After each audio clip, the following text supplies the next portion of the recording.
Եք մեր ինքնիշխան իրավունքներից մեկը այն է, որ հիմա Ջերմուկի այն հատվածում, որտեղ կանգնած է ադրբեջանական զինուժը 2022 թվականից,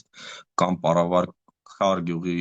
այն 10 քառակուսի կիլոմետրը, որտեղ գրավել է 92 թվականից, այնտեղ պետք է ոչ թե ադրբեջանցի զինվորը կանգնած լինի սահմանապահը, այլ հայ սահմանապահ, բայց ինքը կանգնած չի, եւ նաեւ Լեռնային Ղարաբաղի հայերը այլ իրավունքներ ունեն, այսինքն մենք խոսում ենք ճիշտ ճիշտ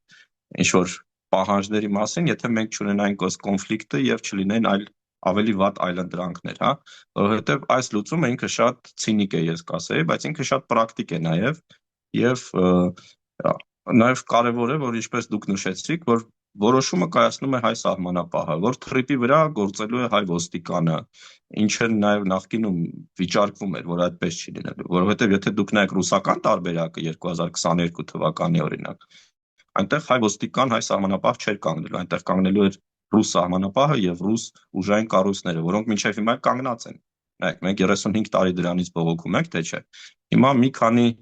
ամիս առաջ նոյեմբերին ամերիկյան PBS News ընկերությունն էր եկել Հայաստան, որոնց թրիպի հետ կապված նաև ես եմ որոշակի խորհրդատվություն տվել այդ ճանապարհի մասին եւ իրենց կանգնացրել են մեղրիում ռուս սահմանապահները, որոնք իրենց ինչ որ զգուշացում էին ասել, որ այս անգամ ձեզ ներում ենք, բայց մյուս անգամ չեք կարող այս տարածքում հասնել,